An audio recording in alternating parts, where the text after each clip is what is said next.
Why does reading the Bible feel so hard?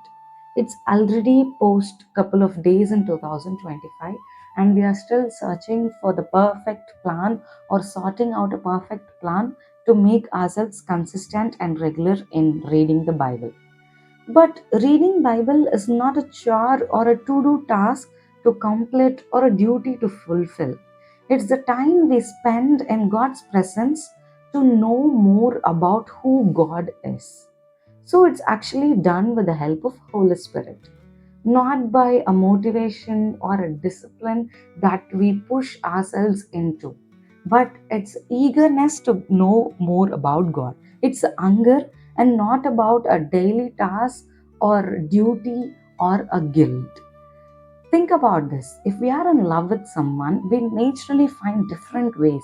We chat with them, we video call, we talk on telephones, we do etc. to just stay and connect with them. That's the same thing we have to do with God. If our love is true for God, we'll find naturally and flow with the love we have for Him. And we'll spend time with Him for the love He has for us. No problem if you are still struggling to sort out the way. If you have struggled or still struggling, don't let that stop you. Start small, be consistent. Join me as we read the Bible daily, not perfectly, but faithfully and consistently. Sundays will be our time to reflect and catch up.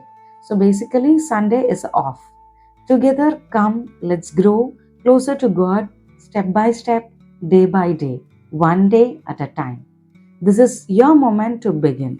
Let's take it together with the help of Holy Spirit to more about the God, our Creator, in this 2025. Do grip me in your prayers and share it with people who are struggling to be consistent in reading the Bible.